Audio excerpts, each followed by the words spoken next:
Hello friends, welcome to my channel. ఈరోజు నేను మీకు చెన్నై స్పెషల్ పొంగల్ చేస్తున్నానండి. ఇది బ్రేక్ఫాస్ట్కి మంచి కాంబినేషను. పొంగల్ చట్నీ సాంబార్తో కూడా తీసుకోవచ్చు, బాగుంటుంది. దానికి నేను ముందుగా 1 కప్పు రైస్ తీసుకున్నాను. అదే కప్పుతో 1/4 కప్పు పెసరపప్పు తీసుకునేసి కడాయిలో వేసుకునేసి దీన్ని దోరగా వచ్చేంతవరకు ఫ్రై చేసుకుందాము. ఇలా ఫ్రై చేయడం వల్ల పొంగల్ అనేది చాలా కమ్మగా ఉంటుందండి. ఇది ఇలా 5 to 10 మినిట్స్ వరకు లో ఫ్లేమ్లో ఫ్రై చేసుకోవాలి.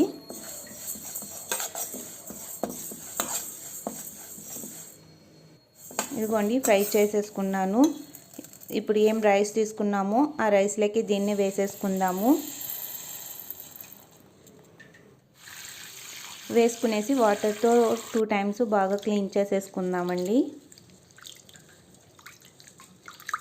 అలా క్లీన్ చేసుకున్న వాటిని కుక్కర్లోకి తీసేసుకుందాము.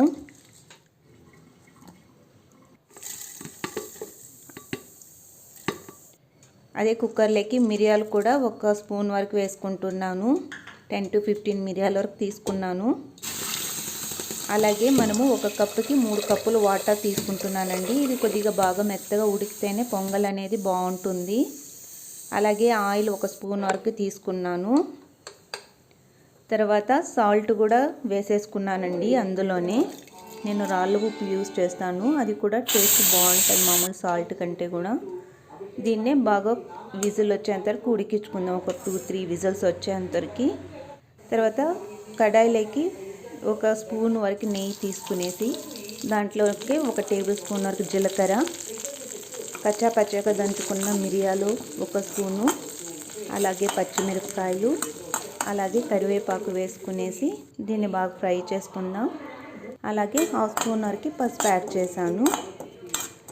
అంతేనండి, చాలా సింపుల్, సూపర్గా ఉంటుంది టేస్టు. ఇది ఏదైతే కుక్కర్లో ఉడికించుకున్నామో దాంట్లోకి దీన్ని ట్రాన్స్ఫర్ చేసేసుకుంటున్నాను. అంతేనండి, దీన్ని బాగా మిక్స్ చేసుకొని సన్నని ఫ్లేమ్ మీద ఒక 2 మినిట్స్ వరకు పెట్టి దించేసుకుంటే పొంగల్ రెడీ. దీనికి చట్నీతో తీసుకోవచ్చు, లేదంటే సాంబార్తో తీసుకోవచ్చు, చాలా బాగుంటుందండి. మీకు కానీ ఈ వీడియో నచ్చినట్లయితే మీరు please like to my video.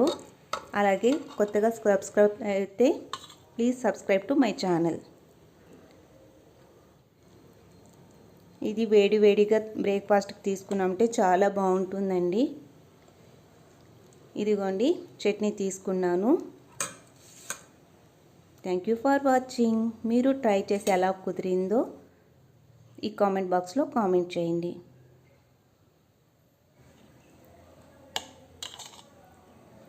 Thank you.